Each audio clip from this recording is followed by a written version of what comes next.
जो आज का सेशन है बहुत स्पेशल है हमारे इसलिए कि जो हमारी फाउंडर मेंबर है and the foundation I would say Swati जी ले रही है।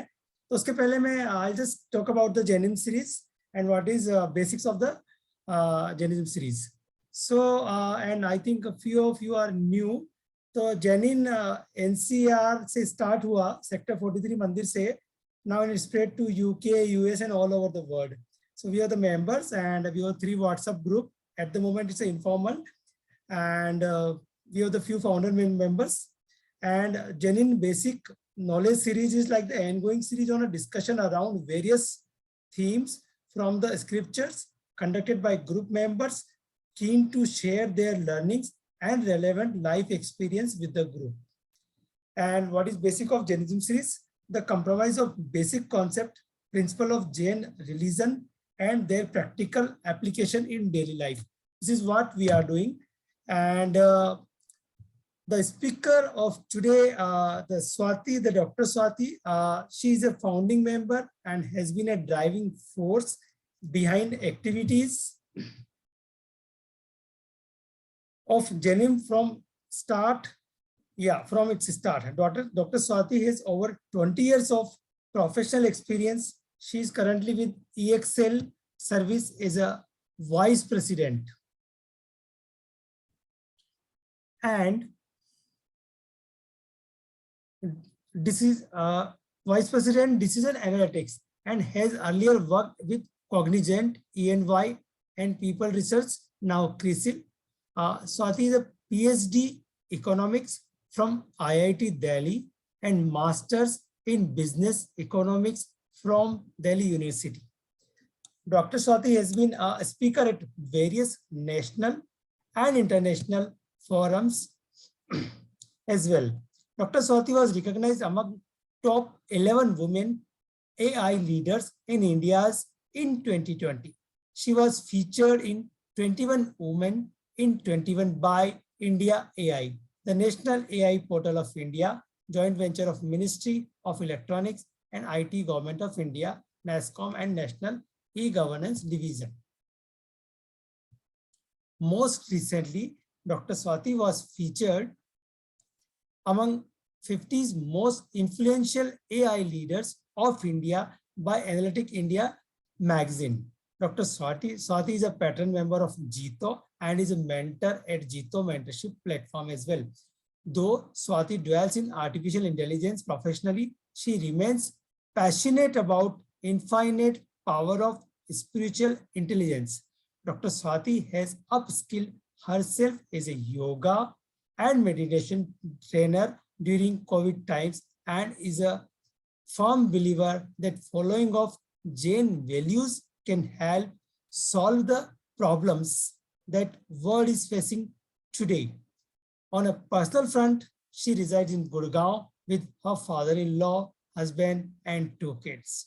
Over to you, Swati ji.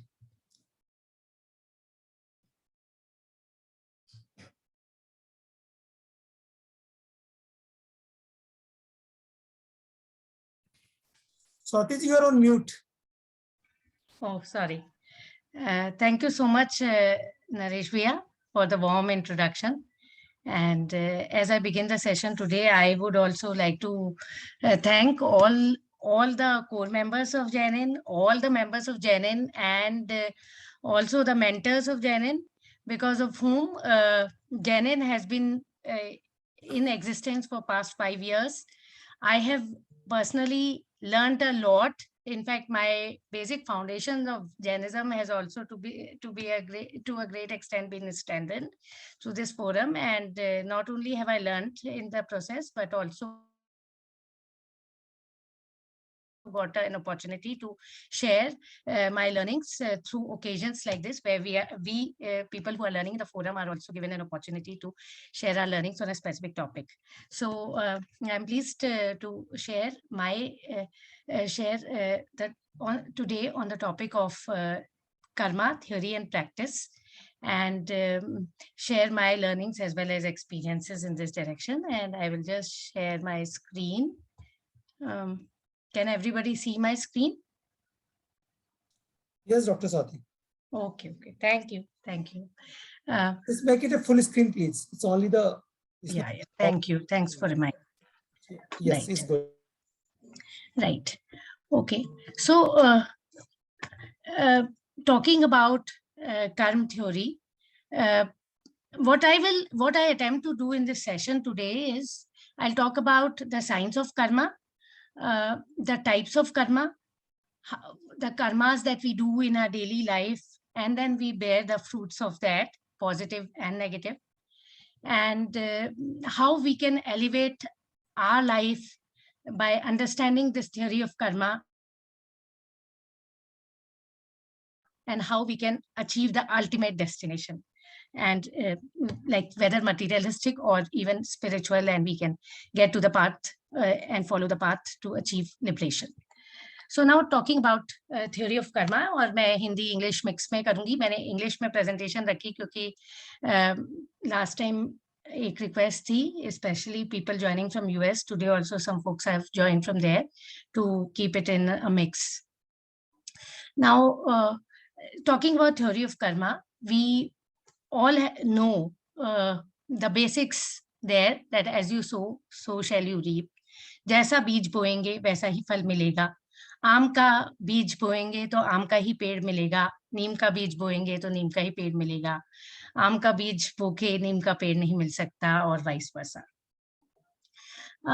इसी तरह like there are various other things that we see from in karma, from karma perspective. We hear in different ways the same thing, like हमारे एक वो पद है, स्वयं किए जो कर्म शुभाशुभ फल निश्चय ही वे देते, करे आप फल दे अन्य तो स्वयं किए निष्फल होते. तो हमने यही फिलॉसफी अलग अलग तरीके से सुनी है.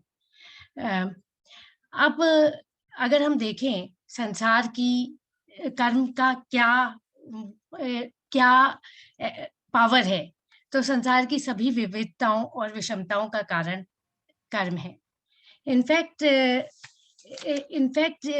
जैन दर्शन में कर्म का वह स्थान है जो अन्य दर्शनों में ईश्वर का है.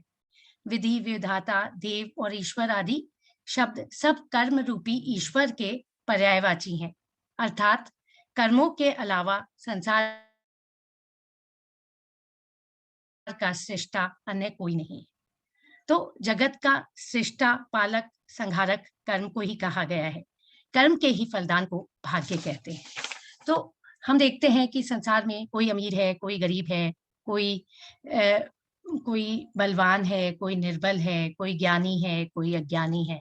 यह सब कर्म के ही वशीभूत है. अब तो कर्म की फिलॉसफी में एक चीज पे फोकस रखना पड़ेगा, जो हम इस कर्म की फिलॉसफी को आज देखेंगे और इस साइंस को समझेंगे, कि फोकस हमारा हमारे ही कर्म पे रहना चाहिए. The focus point should be my karma. Now talking about the science of karma, we'll talk about, begin by talking about karma and its relationship with me, the soul. Soul से कर्म की क्या रिलेशनशिप है? तो पहले हम soul को समझेंगे. हम सभी जानते हैं कि हम एक आत्मा है, और आत्मा के अनेक गुण होते हैं. अनंत ज्ञान, अनंत दर्शन, अनंत सुख और अनंत वीर्य. किंतु अगर आत्मा इतनी पावरफुल है तो हमारे पास सब कुछ क्यों नहीं है? हर व्यक्ति के पास सब कुछ क्यों नहीं है अगर उसकी आत्मा इतनी पावरफुल है? तो उसका कारण यह है कि आत्मा पर कर्मों का आवरण चढ़ा हुआ है, और उसके कारण आत्मा अपने इन गुणों को पूर्णतः आत्मा के ये गुण व्यक्त नहीं हो पाते हैं. और कोई भी एक्टिविटी जब हम करते हैं मन, वचन, काया से, तो राग द्वेष के समावेश से हम कर्मों को आमंत्रित करते हैं. तो अब कर्म की साइंस को समझते हैं. कर्म पूरे talking about science of karma, we have to understand that in this universe there are infinite particles, और उनमें से कुछ पार्टिकल्स कर्म पार्टिकल्स हैं जिन्हें कार्बन वर्गनाए कहते हैं. जब हम मन, वचन, काया से क्रिया करते हैं और राग द्वेष समाहित क्रिया करते हैं, तो वो कार्बन वर्गनाए अट्रैक्ट होकर हमारी आत्मा की तरफ आती है और कर्म रूप में परिणत हो जाती है, और वो हमारी आत्मा से उनका बंध हो जाता है, उन्हीं को कर्म कहते हैं। और इसे ऐसे समझना चाहिए कि जैसे एक दीवार है, तो और एनवायरनमेंट में धूल के परमाणु है, धूल के परमाणु ऐसे तो दीवार से चिपकते नहीं है, चिपकते हैं तो गिर जाते हैं, लेकिन अगर दीवार पे गोंद लगा हो, पानी हो, तो धूल के परमाणु दीवार से चिपक जाते हैं। तो जो दीवार है, इस एग्जाम्पल में दीवार को हमें सोल समझना चाहिए, धूल के परमाणु को कर्म के पार्टिकल्स, और जो गोंद है उसको राग और द्वेष। तो जब राग और द्वेष आत्मा पे है तो कर्म परमाणुओं का आत्मा से बंद हो जाता है और वो आत्मा के गुण को आवृत कर देते हैं, आच्छादित कर देते हैं, और हम आत्मा के पूरे पावर को लेवरेज नहीं कर पाते हैं। तो हमारा यही पुरुषार्थ होना चाहिए कि हम अपनी कर्मों का जितना कर्म को कम कर सके, कर्म के बंधन को कम कर सके, उतना ही हमारी सोल की पावर को जागृत करने के लिए आवश्यकता है। अब coming on two types of Karma, तो कर्म दिव्य कर्म, भाव कर्म और नौ कर्म, ये कर्म 3 तरह के हैं। तो अभी जो हमने देखा कि जो दिव्य कर्म है, जो ये कर्म परमाणु जो आत्मा से संबंध स्थापित करते हैं, वे हमारी मन वचन काया की क्रिया के द्वारा और राग द्वेष से अट्रैक्ट होकर वह दिव्य कर्म है। तो दिव्य कर्म उन कर्म परमाणुओं को कहा जाता है। भाव कर्म जो हमारे राग और द्वेष के भाव हैं और जिसके कारण कर्म परमाणु अट्रैक्ट होते हैं, उसे भाव कर्म कहा जाता है। और नौ कर्म वो हमारे फिजिकल बॉडी माइंड है, जिनसे जो दिव्य कर्म और भाव कर्म में मदद करते हैं। अब थोड़ा सा थ्योरी है and then we'll go to practical examples. तो अब कर्म आश्रव, कर्म आते कैसे हैं? तो कर्म में ऐसे 4 कॉन्सेप्ट्स हैं जो हमने ये देखा कि कर्म क्या है। कर्म 3 तरह के हमने ये देखे कि दिव्य कर्म है, भाव कर्म है, नौ कर्म है।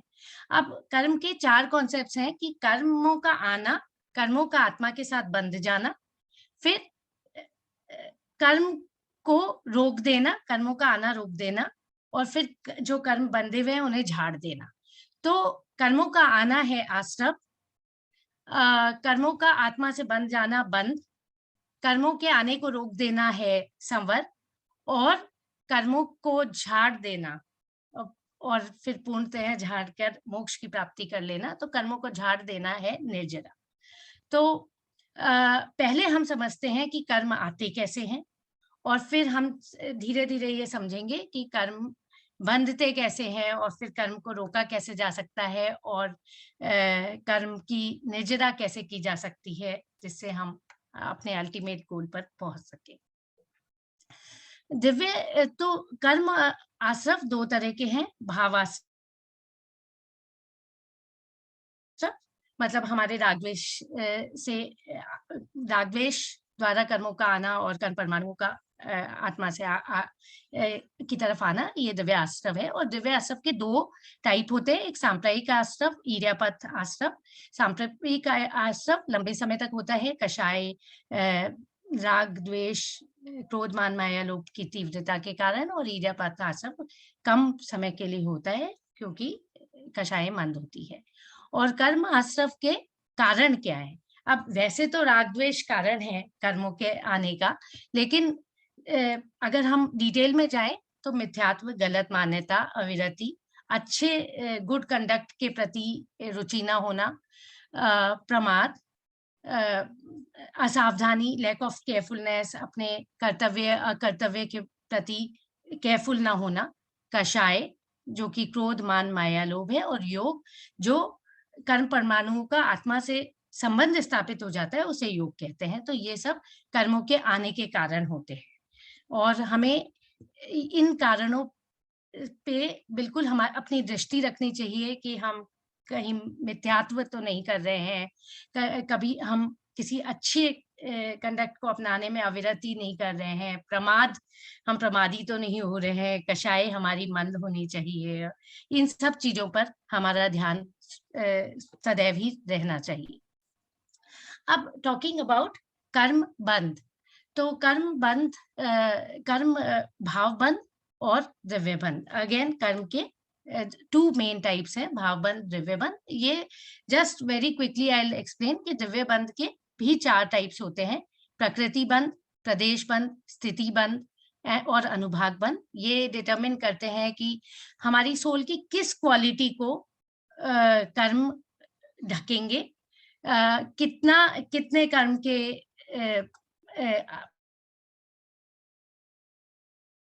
पार्टिकल्स हैं, कितना ड्यूरेशन तक वो अपना फल दे सकते हैं और उनकी इंटेंसिटी क्या है।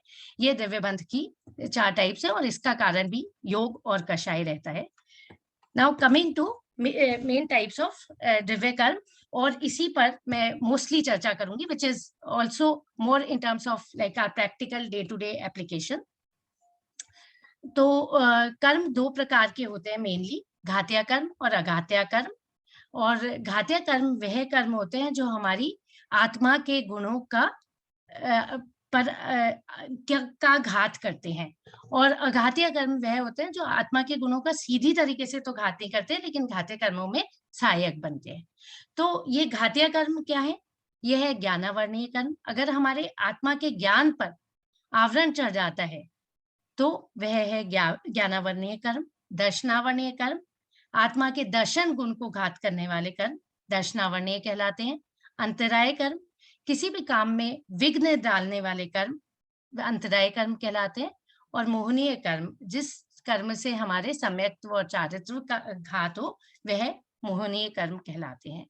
तो ये 4 तरह के द्रव्य कर्म घातीय कर्म है।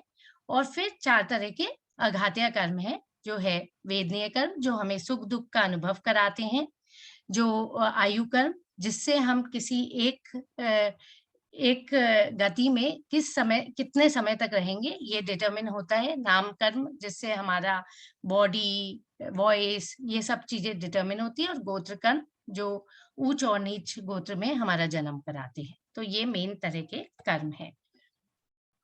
Now talking about this karmas in detail, तो अगर हम ज्ञानावर्णीय कर्म की बात करते हैं, ज्ञानावर्णीय और दर्शनावर्णीय कर्म की बात करते हैं, तो इसमें जो ज्ञानी लोग हैं या जो शास्त्र आदि हैं, उनके निंदा करना, अपने ज्ञान को छुपाना, ईर्ष्यावश किसी को ज्ञान न प्रदान करना, ज्ञान के साधनों में रोक डालना, दूसरे की नॉलेज में कमी निकालना, ये सारे कारण होते हैं जिससे ज्ञानावर्णीय कर्म का बंध होता है।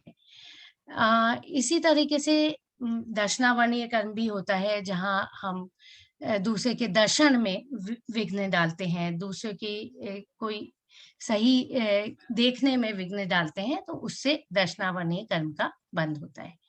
अब अगर हम कुछ प्रैक्टिकल एग्जाम्पल्स देखें डेली लाइफ के, तो वैसे तो ये नहीं कहा जा सकता कि एग्जैक्टली ज्ञानावर्णीय कर्म के बारे में बता रहे हैं कि किस कर्म से क्या है। म्यूट पे हो जाएंगे आप? ये तो म्यूट पे हो जाएंगे। क्वेश्चन आंसर्स हम लोग एंड में ले लेंगे मनीष जी, एक बार सेशन हो जाए।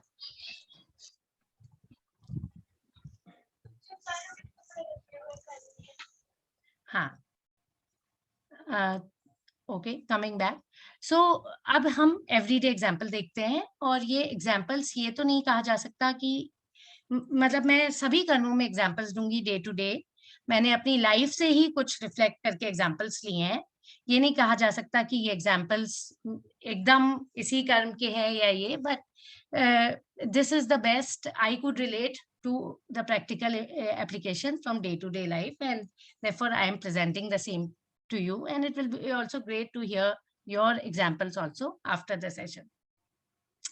तो एक एग्जाम्पल है, जैसे बुक्स एग्जाम के समय, मतलब कोई फ्रेंड्स को हेल्प करने के लिए बुक्स नहीं देना, या अपने ज्ञान को छुपाना, आपको कुछ आता भी है तो भी आप किसी की मदद नहीं करते हैं, और यह एक ज्ञानावर्णीय कर्म का उदाहरण है। मैंने अपनी पर्सनल लाइफ में देखा है। इनफैक्ट मेरे साथ तो ऐसा हुआ था कि जब मैंने ऐसा किया, तो मुझे तो एकदम अपने अंदर एकदम कालिमा मुझे प्रतीत हुई कि मैं कुछ बहुत ही गलत कर रही हूँ। मुझे आइडिया नहीं था कि ज्ञानावर्णीय कर्म कुछ होता है, लेकिन वो अपने आप ही हमें पता चल जाता है जब हम कभी सही या गलत व्यवहार करते हैं। तो ये वाकई ज्ञानावर्णीय कर्म का उदाहरण है। हमें कितना भी आता है, हमारा गुण आच्छादित हो जाता है अगर हम इस तरह के कर्म करते हैं। मैंने पर्सनल लाइफ में इसे देखा है, और मुझे पूर्ण विश्वास है कि ऐसे कर्म करने से हम कितना भी मटेरियलिस्टिक वे में हम वो कर लें, कि हम कितना भी सीख लें, लेकिन हम उसका फ्रूट नहीं पा सकते। एक ज्ञानावर्णीय कर्म का ही एग्जाम्पल मैं महाभारत से लूंगी। जो हिंदू महाभारत है, उसमें टीवी में अभी हमारे घर में चल रही है। तो उसमें जब कर्ण यह बोल के कि वह ब्राह्मण है, भगवान परशुराम से शिक्षा प्राप्त करता है, और जब भगवान परशुराम को ये पता चलता है कि कर्ण ने झूठ बोला, तब वे कहते हैं कि जिस समय तुम्हें इस शिक्षा का सबसे ज्यादा आवश्यकता होगी, उस समय तुम इसे भूल जाओगे, और यह मेरा शाप नहीं है, यह प्रकृति का नियम है। तो यह प्रकृति का नियम क्या है? यह ज्ञानावर्णीय कर्म ही प्रतीत होता है कि जब आपने किसी भी तरह की चीटिंग से कुछ शिक्षा प्राप्त की है, तो आप उस शिक्षा का उपयोग नहीं कर पाओगे, और क्योंकि इससे आत्मा दुर्बल हो जाती है, और हम आत्मा के और आत्मा पे आवरण आ जाता है, आच्छादन आ जाता है, और हम आत्मा के पावर्स को यूज नहीं कर पाते हैं। तो ये एक एग्जाम्पल है, और ऐसे कई एग्जाम्पल है। एक और एग्जाम्पल जो मैंने अपनी लाइफ में देखा, कि जब मैंने पीएचडी की, तो मैंने जब एक्नॉलेजमेंट लिखे, तो while I added my guide's name and everybody, there was one other person who really helped me a lot, and I always had gratefulness towards him. And but just because of some fear of some taking some sides, etc., I did not mention his name. So it did not matter to him. I did not acknowledge his name. It did not matter to him at all. He might not have even noticed it. लेकिन मुझे तो ऐसा लगा मेरी आत्मा में तो प्रभाव आया है, और मैं उसका फल बहुत समय तक मुझे उसका कोई बेनिफिट नहीं प्राप्त हुआ। तो मैंने मतलब मुझे इन सब चीजों पर जो शास्त्रों में लिखा है, अपनी ही लाइफ से बहुत गहरी श्रद्धा हो गई है, क्योंकि मैंने खुद अपनी लाइफ में ये एक एक कर्म को, अभी जितनी एज हुई है उसमें मैंने देखा है कि एक एक कर्म कैसे इम्पैक्ट करते हैं, और इनमें कितनी सत्यता है।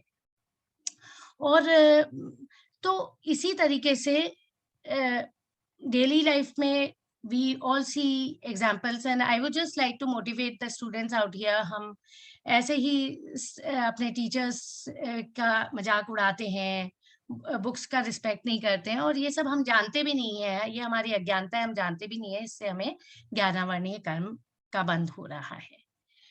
तो again, I would like to qualify, these are my thoughts, and I wanted to just relate it to practical application, which our forum is all about. And there might be some aberrations here or there.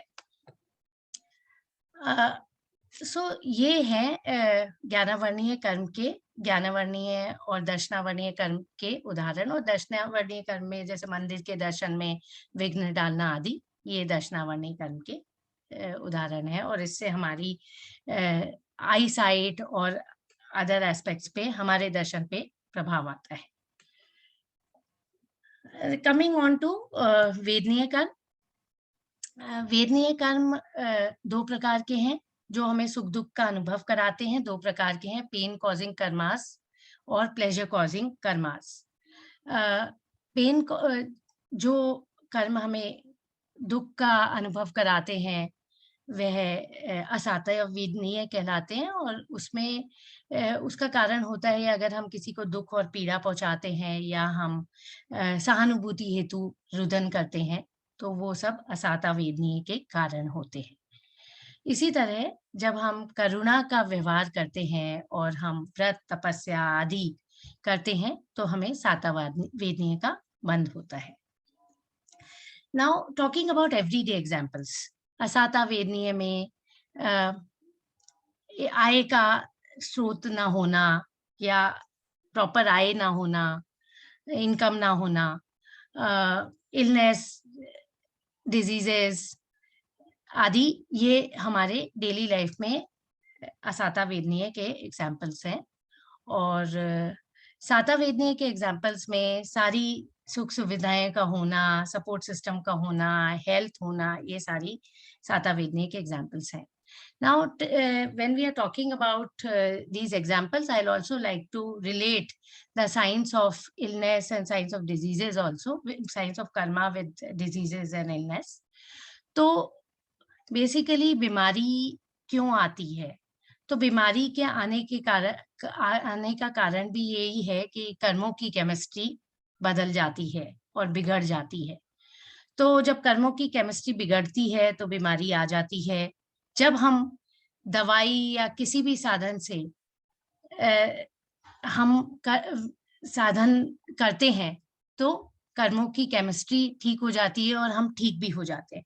But ऐसा नहीं है कि हम उसी बीमारी में वही दवाई लेने से हमेशा हर कोई ठीक हो ही जाता है. तो इसका कारण वही है कि कर्म कितने प्रगाढ़ हैं. कोई दवाई लेते ही ठीक हो जाता है, कोई बहुत समय बाद ठीक होता है, कोई ठीक ही नहीं हो पाता है, और किसी की तो बीमारी ही डायग्नोज नहीं हो पाती है. तो ये सब में भी कर्म की केमिस्ट्री काम करती है कि हमारे कर्म बांधते हुए कर्म कितने प्रगाढ़ थे, कर्म बांधते हुए हमारी राग द्वेष कषाय की तीव्रता कितनी थी. Now talking about pleasure causing karmas, तो इसमें मैं एग्जाम्पल अगेन आई वुड से कि सभी एक प्रॉपर सपोर्ट सिस्टम का मिलना घर में भी, तो ये भी एक साता वेदनीय का उदाहरण है जहाँ पे आपको सब सुख सुविधाएं प्राप्त हो. ये तो इसमें मैं अपनी थॉट प्रोसेसेस को शेयर करना चाहूंगी. और इससे ये है कि हमें हमेशा हमारे कर्म ठीक रखने चाहिए. मतलब मैं जब रिफ्लेक्ट करती हूँ तो मुझे यही प्रतीत होता है कि हमारे कर्म पे हमारी हमेशा दृष्टि रहनी चाहिए, क्योंकि फिर ही हमें साता वेदनीय का बंध हो सकता है. इसका एक एग्जाम्पल है कि जब मेरी बेटी हुई, मेरे घर में कोई सपोर्ट सिस्टम नहीं था, और बीइंग वर्किंग प्रोफेशनल मुझे ऑफिस जाना, जब मैटरनिटी लीव्स ओवर हुई और मुझे ऑफिस जाने का टाइम आया, तो I was a little scared because I had to leave my baby with a caretaker. तो मुझे कैसे क्षमता आई वो करने की, तो मैंने बस यही रिफ्लेक्ट किया कि अगर मैंने पूरी शिद्दत से और पूरी ऑनेस्टी से मैंने सदैव काम किया है, तो ऐसा क्या हो सकता है कि मतलब कर्म का इसमें क्या फल होगा.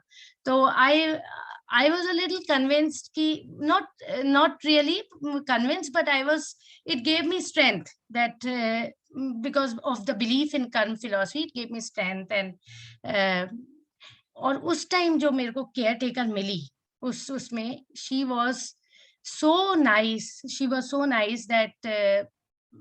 that whoever saw her was amazed that can there be caretakers like this.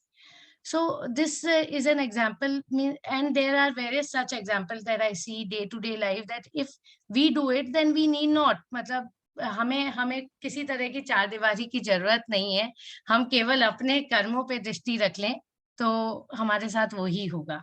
तो इसमें भी मेरी प्रगाढ़ श्रद्धा रही है कि हम जैसा करेंगे वैसा ही भरेंगे। ये कुछ एग्जाम्पल है, and similarly there are many other examples even in office and all. If we help somebody then definitely we get return. और मैंने इतने छोटे छोटे से एग्जाम्पल्स ऑब्जर्व किए हैं, अगर हम लाइफ में हर एग्जाम्पल को ऑब्जर्व कर सकें तो हम देखेंगे कि what power of karmas. And that teaches me that the only thing in life is to keep your karmas, या तो कर्म मतलब अपना संवर निजरा कर सकें या फिर अच्छे ही कर्म करें. And two examples, as I'm talking I got reminded, when I joined a new office, one of the persons helped me just with a CD of training, and I needed it a lot because that topic was new for me. I was entering the field of analytics some 15 years back, and I was very afraid whether I'll be able to do well or not. He gave me a CD to train myself, though it could be available in the market, but then I might have taken time and all. And I was, and I'm surprised, and I was very grateful to him. And in a few years, I realized that I helped his wife get job in a very big corporation, though I was not so much connected with him. So right now, as I'm talking, I got reminded that आपने अगर कुछ अच्छा किया है तो और दूसरे तो आपको उसका फल स्वतः ही मिल जाता है, and it is very difficult to relate these things. Similarly, I have one instance wherein wherein one of my friends, she did not know me much. She just gave me coupons of a hotel stay, just and I'm just telling कि materialistic चीजों में भी अच्छा करने से what I have observed, she gave me this, and in a few years time I became the reason for her residing in a very good place because she came to know that because of me. So छोटे छोटे से चीजें होती हैं जिसमें आप किसी के लिए कुछ करते हो और फिर कभी ना कभी वो पर्सन आपके लिए कर रहा होता है. Again I would like to say that these are just practical applications that I have taken out, and these are just examples, and this may not be exactly as per the theory, but this is the best one can relate. Then talking about मोहनीय कर्म, मोहनीय कर्म जो हमारे सम्यक्त्व और चारित्र पर घात डालते हैं, और इसका रीजंस होते हैं कि धर्मशास्त्रों में दोष निकालना, धर्म गुरुओं का में दोष निकालना, कषाय, क्रोध, मान, माया, लोभ और गलत आचरण करना, ये सब मोहनीय कर्म के उदाहरण है. और इसके एवरीडे एग्जांपल्स में हम किसी को सही एडवाइस ना देना किसी अटैचमेंट के कारण, दूसरे की निंदा करना, दूसरे की अच्छाइयों में भी गलतियां निकालना, और दूसरे की इंटेंशंस को डाउट करना. जस्ट हम अपने ही राग द्वेष से वशीभूत होकर दूसरों की इंटेंशंस को डाउट करते रहते हैं. तो ये सारे एग्जांपल्स मोहनीय कर्म के हैं. ये हम अपनी day to day life, family life में देखते हैं. और जैसे एक माँ का बेटी के प्रति अटैचमेंट और बहू के प्रति अवर्जन, ये सब मोहनीय कर्म के उदाहरण है, क्योंकि मोहनीय कर्म की के आवरण से वो जो जैसा है उसको वैसा देख ही नहीं पा रहे हैं, और वो केवल अपने उसी आवरण में हैं. सो ये कुछ एग्जाम्पल्स हैं मोहनीय कर्म के. और इसी तरीके से ऑफिस में किसी को जैसे कोई अच्छी जॉब अपॉर्चुनिटी है वो ना बताना कि उसको ये मिल जाएगा, और अटैचमेंट है कि no I should remain superior and all of this. So ये सारे एग्जाम्पल्स मोहनीय कर्म के हैं. Now coming on to the examples of आयु कर्म. आयु कर्म में आप किसी गति में कितने समय तक रहेंगे, आयु कर्म यह डिटरमिन करता है. तो 4 तरह के आयु कर्म है: नरक आयु, तिर्यंच आयु, मनुष्य आयु और देवायु. और बहुत ज्यादा अटैचमेंट टू वर्ल्डली ऑब्जेक्ट से ये हमारा नरक आयु का बंध होता है। बहु आरंभ बहु परिग्रह, इससे नरक आयु का बंध है। तिर्यंच आयु का बंध है, दूसरों को मायाचारी करने से तिर्यंच आयु का बंध होता है। चीटिंग करना, नॉट बीइंग फेथफुल, किसी को धोखा देना, ये सब कारण है तिर्यंच आयु, एनिमल एज डिटर्मिनिंग कर्मा। मनुष्य आयु अल्प आरंभ अल्प परिग्रह करने से और सरलता का व्यवहार करने से मनुष्य आयु का बंध होता है, और व्रत तपस्या आदि करने से देवायु का बंध होता है। तो हमारी पूरी चेष्टा रहनी चाहिए कि हम अपने आरंभ और परिग्रह को सीमित रखें, जितना हो सके कम करें, और अपने को व्रत तपस्या आदि में लगाए रखें। और तो एवरीडे एग्जाम्पल्स में तो हम बस अपनी दृष्टि रखें कि हम किस आयु बंद कर रहे हैं, और स्पेशली आयु का बंद होता है 2/3 एज के बाद, आयु का बंद होता है। और 8 बार ऐसे समय आते हैं जब हमारा कभी भी आयु का बंद हो सकता है, और अगर तब नहीं होता तो हमारा मृत्यु से पहले अंतर्मुहूर्त में आयु बंद हो जाता है। तो हमें बहुत ही केयरफुल रहना चाहिए इसके प्रति। देन मूविंग ऑन, नामकर्म। तो नामकर्म जिससे हमारे शरीर, भाषा, बोली आदि सबका बंद होता है, वो नाम सब मिलते हैं, वो नामकर्म है। और नामकर्म 2 तरह के हैं, अशुभ नामकर्म और शुभ नामकर्म। और अशुभ नामकर्म है शरीर की। मैं चाहती हूँ कि मेरी टीम पे आए, बहुत ज्यादा चमकी। Sorry, can everybody go on mute? Yeah, okay. अशुभ नामकर्म, because of cheating, deceitful activities of body, speech and mind से अशुभ नामकर्म का बंद होता है। और शुभ नामकर्म का बंद simplicity in activities of body, speech and mind, सरलता से या मायाचारी से हमारा शुभ नामकर्म या अशुभ नामकर्म का बंद होता है। और एवरीडे एग्जाम्पल्स है।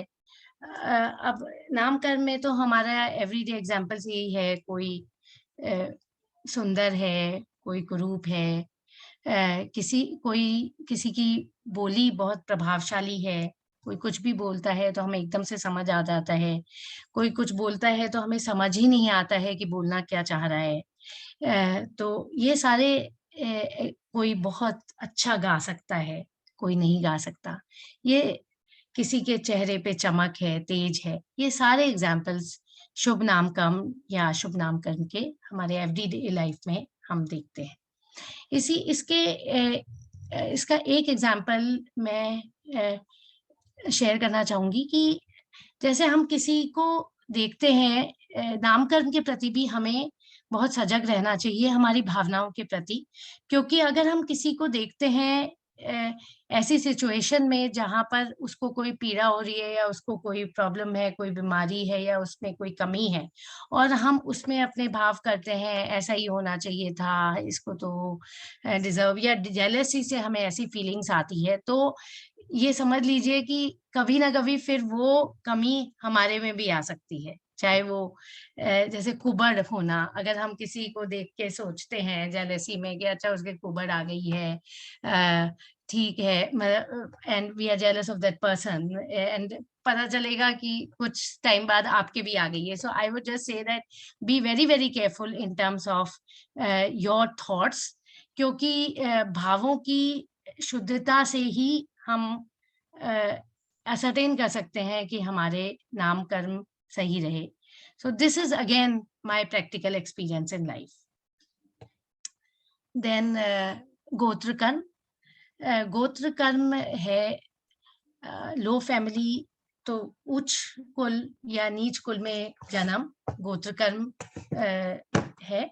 और गोत्र कर्म में कैसे फॉर गोइंग इनटू लाइक उच्च गोत्र कर्म के लिए दूसरों की प्रशंसा करना, दूसरों की अच्छी क्वालिटीज को उजागर करना, उनकी कमियों को छुपाना, ये सारे उच्च गोत्र कर्म के एग्जाम्पल्स हैं, और नीच गोत्र कर्म के एग्जाम्पल दूसरों की बुराई करना, दूसरों की अच्छी क्वालिटीज को छुपाना, खुद को बढ़ चढ़ के बताना, दूसरों की निंदा करना, ये सब एग्जाम्पल्स हैं नीच गोत्र कर्म के। तो कुछ चीजों में हमें बहुत केयरफुल रहना चाहिए। अब जैसे व्हाट्सएप में कोई फॉरवर्ड है, किसी की बुराई है, हमें क्या पता कि वो सही है कि नहीं है, फिर भी हम वो व्हाट्सएप फॉरवर्ड लोग करते रहते हैं। तो one should restrain while saying anything about that person if you don't know, because this is like very bad karma, और लोगों को समझ ही नहीं आ रहा होता है कि इससे वो कर्म बंद कर रहे हैं। तो कर्म बंद का एक बहुत बड़ा कारण है हमारी अज्ञानता। तो that is very essential. इसके so there are other examples in gotra karma that we can take, even in terms of even growth in office. I have seen that people who are simple, and if we see people who have risen the top, if we see them closely, at least a few people who have risen to the top, and I know how simple they are, what a solid thought process they have. So I would say that अगर हमें life में ऊंचा उठना है तो हमें अपने भावों को तो सिंपल ही रखना पड़ेगा, और हमें ये ध्यान रखना पड़ेगा कि हम नेसेसरी की एक्टिविटीज में ना उलझें और दूसरों की निंदा करने में ना उलझें। तो these are some of the day to day examples that we see as a result, like which make us go to उच्च गोत्र और नीच गोत्र। Then coming to अंतराय कर्म, अंतराय कर्म जो किसी कार्य में विघ्न डाले, और उसमें जो कॉजेज हैं उसके, वो है किसी के दान में विघ्न डालना, किसी के लाभ में विघ्न डालना, किसी के प्रशंसा में विघ्न डालना, किसी के ज्ञान में विघ्न डालना, किसी के धार्मिक क्रियाओं में विघ्न डालना, यह सब एग्जाम्पल्स हैं अंतराय कर्म के। And some in terms of everyday examples, हम दान करना चाहते हैं, फिर भी हम दान नहीं कर पाते। हमारे पास पूरे साधन है, हमारे पास मनी भी है, सब कुछ है, लेकिन हम दान नहीं कर पाते। कभी हमें लगता है कि हम सुपात्र को ही दान देंगे, ये जो पात्र हमारे सामने है वो सुपात्र नहीं है। कभी हम सोचते हैं कि क्या पता हमारे दान का अच्छा यूज हो ना हो, और इस कारण से, और कभी हम प्रमादवश ही हम दान ही नहीं कर पाते हैं। तो सारे साधन होते हुए भी हम अच्छा कार्य नहीं कर पाते हैं, ये डेफिनेटली अंतराय कर्म के कारण होता है। और लोगों को profit, people likely to get profit are not able to get profit, मतलब किसी चीज में आय होना, इनकम होना, और वो ना हुई। तो these are examples। हम कुछ कैपेबिलिटी भी है कुछ करने की, लेकिन हम वो चीज नहीं कर पाते हैं। तो ये सब हमारे अंतराय कर्म के डे टू डे एग्जाम्पल्स हैं। और मैंने भी अपनी लाइफ में काफी बार ऑब्जर्व किया है कि कई बार कैपेसिटी होते हुए भी और सारी क्वालिफिकेशंस होते हुए भी प्रोफेशनल लाइफ में मैंने देखा है, कोई चीज सब बेस्ट पॉसिबल कैंडिडेट होने पे भी वो चीज मुझे नहीं मिल पाई।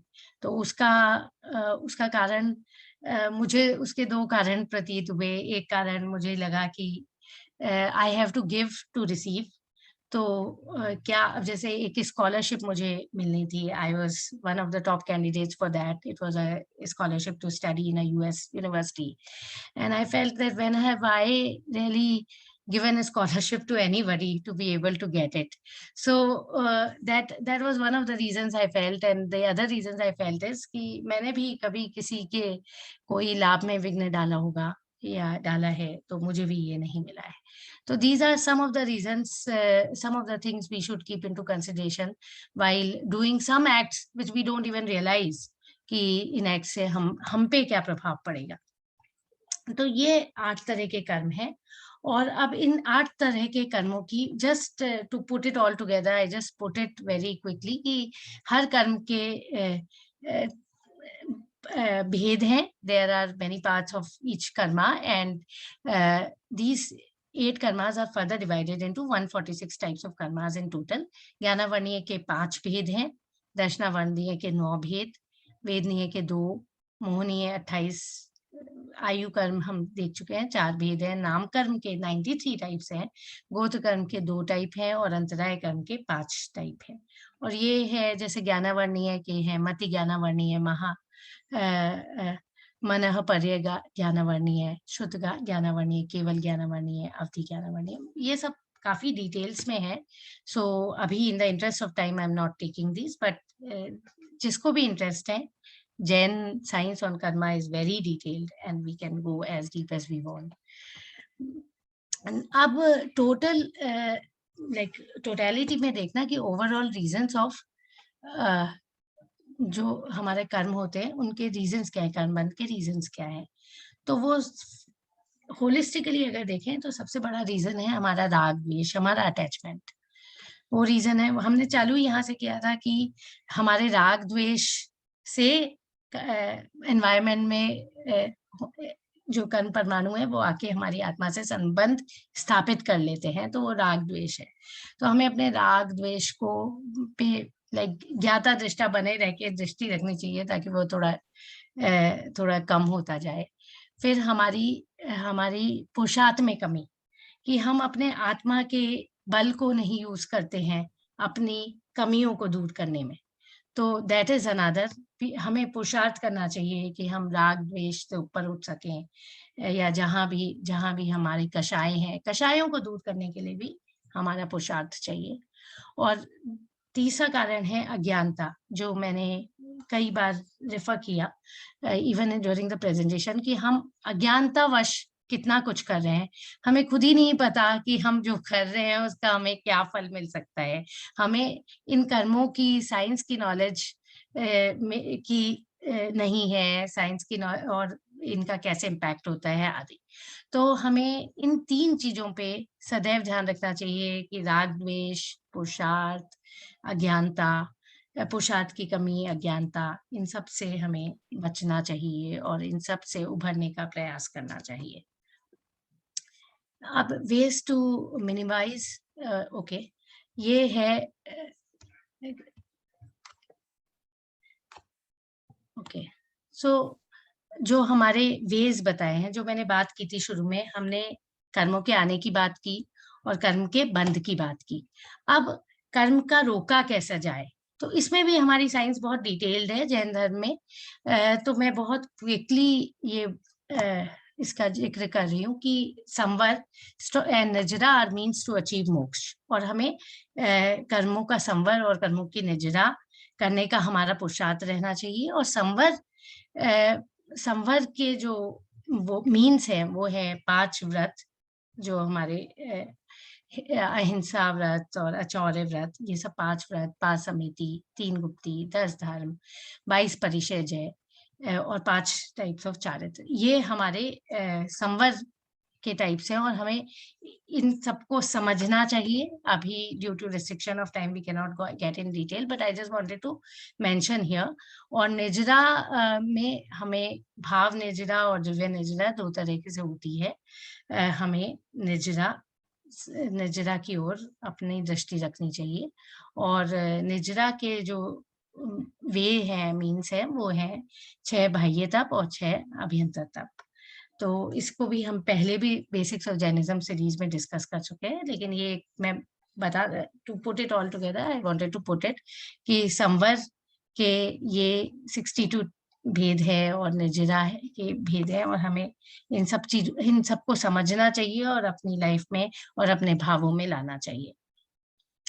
अब वेज टू मिनिमाइज कर्म बंध। अब हम कर्म बंध को एक ब्रॉडली हम कैसे रोकें, ये तो संवर और निर्जरा के जो भी हम डिटेल्स हैं, लेकिन एक अगर हमें कुछ 2-3 बातें ध्यान रखनी है तो हमें क्या बातें ध्यान रखनी है?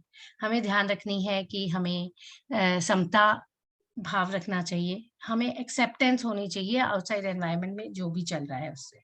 हमें एक एक्सेप्टेंस, एक समता स्थापित कर लेनी चाहिए कि ठीक है, जो हो रहा है we have to be equanimous in what is happening, क्योंकि हमारा बस तो बहुत ज्यादा चलता नहीं है। It is better to accept it, be equanimous about it, and develop that attitude. ये नहीं है कि इसका ये आशा नहीं है कि हमें पुरुषार्थ नहीं करना चाहिए उस सिचुएशन से उभरने के लिए, लेकिन हमें बहुत अपने राग द्वेष को बहुत ज्यादा तीव्र नहीं करना चाहिए। और हमें कर्म की जो सिद्धांत है उस पे हमें आस्था रखनी चाहिए, हमें प्रारब्ध पे विश्वास करना चाहिए। तो ये बहुत जरूरी है, जिससे जब हम समता भाव रखेंगे तो हमारा कर्म बंध अपने आप ही कम होगा। दूसरा, अगर कोई भी सिचुएशन आती है तो उसमें हमें सोच समझ के रिस्पॉन्ड करना चाहिए, और अगर रिस्पॉन्ड करते हैं तो हमें हमेशा ध्यान रखना चाहिए कि हम कितना पॉजिटिव वे में रिस्पॉन्ड कर सके किसी भी सिचुएशन को। और तीसरा ये है कि हमें नेगेटिव एक्शन और जो रिएक्शन है आउटसाइड एनवायरनमेंट में, उससे हमें दूर रहना चाहिए। अगर किसी भी कारण से हमें नेगेटिविटी होती है किसी भी एटमॉस्फेयर में, किसी भी सर्कमस्टेंसेस में, तो हमें उससे दूर रहना चाहिए। अब एक बहुत ब्रॉड वे में मैं ये बात करूंगी, ये व्हाट टू डू। हमें डे टू डे वे में हमें कैसे लाइफ जीनी चाहिए जिससे हमारा कर्म बंध मिनिमल हो। तो एंड हमारी मन वचन काय से ही कर्म बंध होता है। राग द्वेष के साथ जब मन वचन काय होती है तो कर्म बंध होता है। तो हमें क्या क्या चीजें ध्यान रखनी चाहिए मन वचन काय की क्रियाओं में? हमें अपनी आत्मा पे हमारी दृष्टि सदैव रहनी चाहिए। हमें कर्म और सोल की ट्रू नेचर का ज्ञान होना चाहिए। हमें आत्मा के पावर को हमेशा समझना चाहिए। हमें and when we start doing it we really begin to enjoy life. तो I would just say that maybe meditate for 5 minutes daily, but focus on your soul. It is immensely powerful. It will help you in all possible ways that you want, any answers that you want. फिर I would just say that एक अपना routine establish करें, both personal and professional routine. This is very important and this will also help you do your duties also honestly. हमारा भाव यही रहना चाहिए कि we are honest to everyone, और उसमें कोई वो नहीं है कि कोई हमें देख रहा है कोई हमें नहीं देख रहा है। I think even ऑफिस में, जैसे पिछली बार क्वेश्चन आया था कि क्या काम की चोरी है, तो ऑफ कोर्स जो भी हमारे रूल्स टर्म्स हैं वो हमें करने चाहिए, ऑनेस्टली हमें करने चाहिए। और ना केवल वो करना चाहिए कि काम की चोरी या टाइम की चोरी, हमें टाइम तो देना ही चाहिए, उस टाइम में भी अपना बेस्ट देना चाहिए, तभी हमें बेस्ट मिलेगा। ये भी बहुत बड़ी बात है कि जब जो भी मैं समय कहीं भी लगा रहा हूँ उसमें क्या मैं अपना बेस्ट दे रहा हूँ। कई बार पीपल आर इंडिफरेंट, क्या फर्क पड़ता है क्या नहीं। अरे टाइम तो आपका लग रहा है ना, फिर फर्क क्यों नहीं पड़ता है? आप अच्छे से ही टाइम लगाइए, you will get better benefit out of it. Then help people around as much as possible. ये तो है ही कि every moment of life, see what you can do for others in any situation. If the thought is how I can help anybody around, I would say it is something that is going to give wonders in your own life. Then always speak the truth. हमेशा सच बोलें, क्योंकि असत्य आत्मा को दुर्बल बनाता है। So there's no substitute to speaking truth, and there's no other way. One should speak only truth, and that's the only way out. अगर हम चाहते हैं कि हमारा कर्म बंद ना हो, फिर स्पीक हमें कम बोलना चाहिए, हमें सॉफ्टली बोलना चाहिए, पोलाइटली बोलना चाहिए, कम बोले, धीरे बोले, मीठा बोले। हमें और जहाँ रिक्वायर्ड हो वहां हमें बोलना भी चाहिए। कई बार ये भी हो जाता है कि कहीं बोलना रिक्वायर्ड है और हम चुप रह जाते हैं, तो ऐसी चीज में बड़े प्रॉब्लम्स हो जाती है, specially if we are in a powerful position. और अगर किसी जो चीज गलत हो रही है उसमें अगर हमने नहीं बोला तो वो गलत चीज होती रहती है, उससे इतने लोगों को कषाय राग द्वेष हो जाते हैं। तो वो भी बहुत इंपॉर्टेंट है कि यही नहीं कि हम कम बोलें, धीरे बोलें, मीठा बोलें और सत्य बोलें, बट ये भी इंपॉर्टेंट है कि हम जहाँ रिक्वायर्ड है वहां बोलें। फिर गेट अवे फ्रॉम, और again all these are like all these are practical day-to-day examples of living in a way wherein we can have less Kanban. Then get away from situations which fuel your evil passions. ये भी एक बहुत जरूरी है कि हम negative environment से अपने को दूर रखें, क्योंकि हम जैसे ही उन नेगेटिव परिस्थितियों में जाते हैं जिससे हमें नेगेटिविटी होती है, जिन व्यक्तियों के साथ हमारा ऐसा संबंध स्थापित हो चुका है जहां पर हमें नेगेटिविटी हो रही है, तो हमें अपने को दूर, थोड़ा सा समय अपने को दूरी बना के अपनी भावनाओं को पवित्र करना चाहिए, क्योंकि नहीं तो फिर वो नेगेटिविटी ग्रो ही होती जाती है। फिर develop observer attitude, don't consider, ये भी है कि ज्ञाता दृष्टा बने रहें, कर्ता भाव से ऊपर उठे। और ये है कि अपनी थॉट्स को एलिवेट करें। कुछ अपने थॉट्स जैसे like I have some thoughts which I always have and which helps me even overcome negativity with folks around. Jैसे one of the thought is that like I have written here, the desire thought to give something to everyone who comes to you and establish a positive relationship with every soul. तो ये is one of the objectives of my life, to have a positive relationship with every soul. तो अगर if anybody really even hurts me, then I think that it is my objective to have a positive relationship, and that helps me forget any type of ill doings also. So या फिर अगर कोई मेरे पास किसी चीज के लिए आता है जिसमें even if sometimes jealousy or sometimes comes within me, then also I think that it is my duty to help anybody who comes to me, and it is my duty to help every soul achieve its full potential. तो उस तरीके से उन उच्च भावों को रख के हम अपने निम्न भावों पे को ओवरकम कर सकते हैं।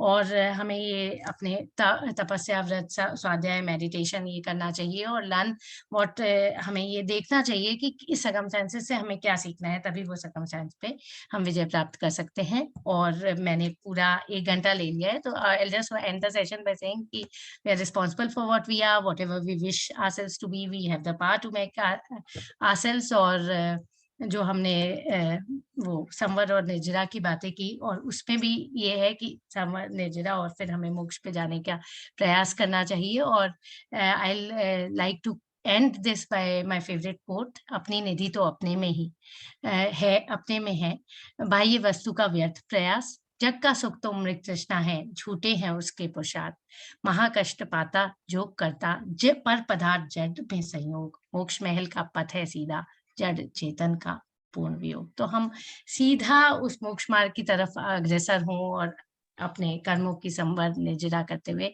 मोक्ष को प्राप्त करें। इसी के साथ मैं अपने सेशन को एंड करती हूँ। और मैं इसमें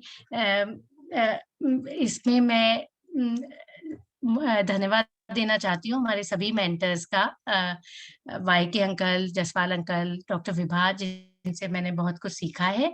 और इनफैक्ट ये मैंने पहले एक प्रेजेंटेशन दी थी कर्मा इन डेली लाइफ पे, तो ये काफी कुछ मैंने उससे लिया है, और उसके लिए मुझे जसपाल अंकल और डॉक्टर विभा से गाइडेंस मिली थी। तो thank you very much. Thank you, Swati ji. It's mind blowing. Very good session. And we'll straight away go to Kamal uncle and YK uncle and the Dr. Vibha. Those are our mentors. We'll quickly hear them, and requesting our audience to type the questions or raise your hand, and Piyush and Prashant will coordinate further. Thank you so much. Thank you. Yes. Kamal uncle or YK uncle, who wants to go first? Hello, मेरी आवाज आ रही है? Yes sir, आपकी आवाज आ रही है। पहले कमल बहुत बधाई देता हूँ स्वाति को। बहुत ही सरल और बहुत ही सहज तरीके से उन्होंने कर्म सिद्धांत जैसे कठिन और व्यापक विषय को कवर किया है।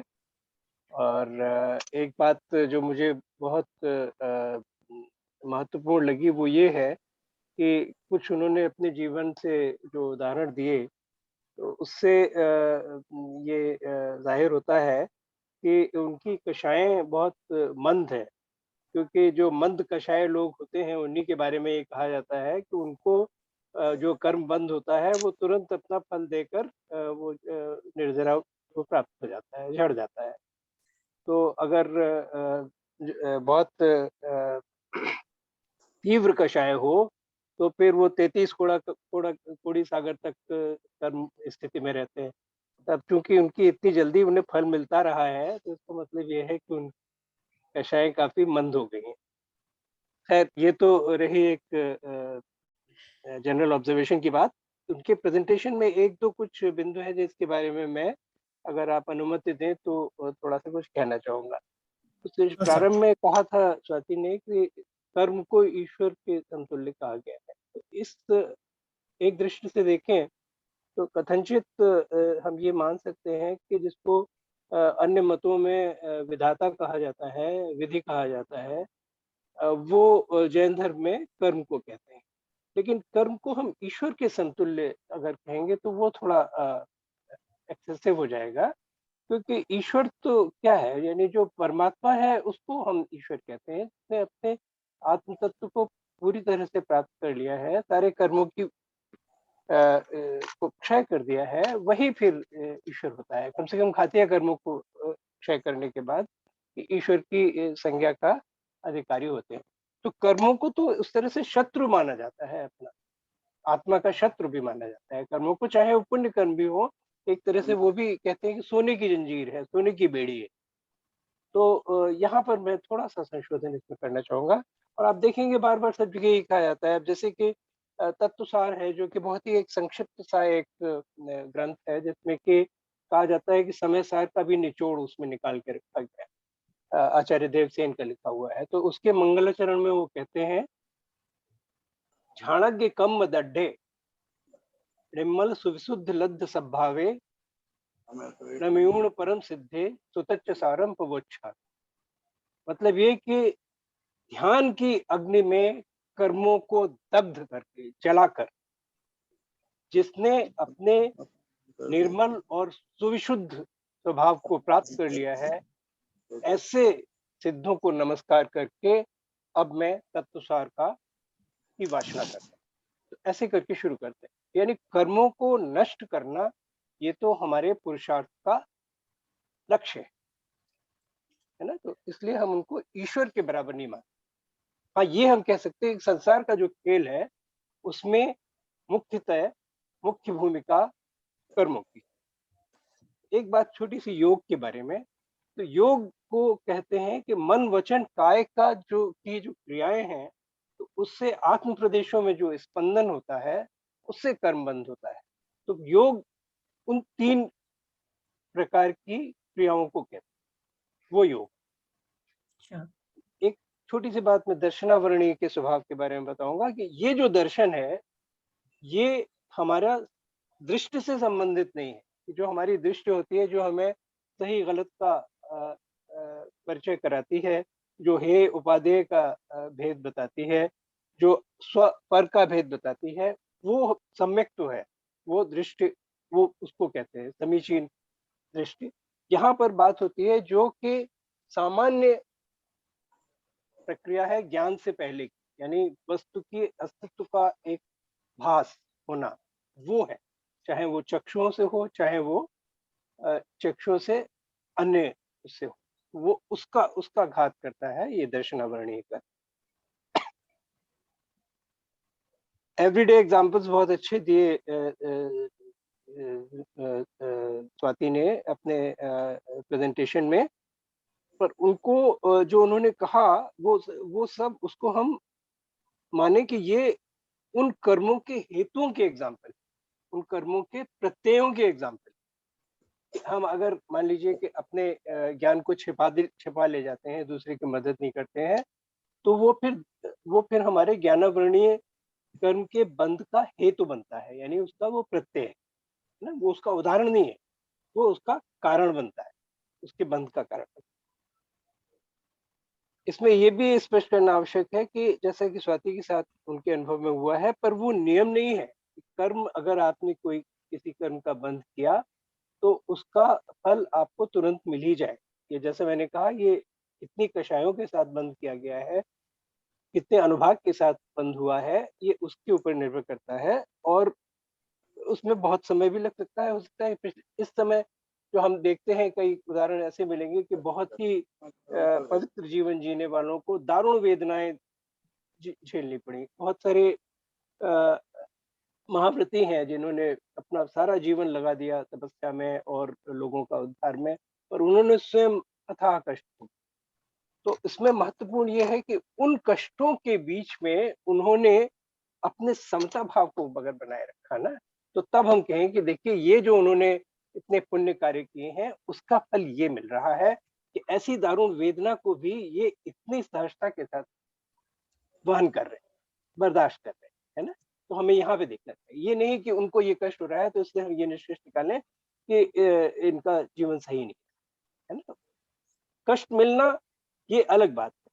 उन कष्टों में आपकी क्या प्रतिक्रिया होती है, आपका क्या व्यवहार होता है, वो महत्वपूर्ण बात है। उससे पता लगता है कि उस व्यक्ति की जीवन शैली क्या रही।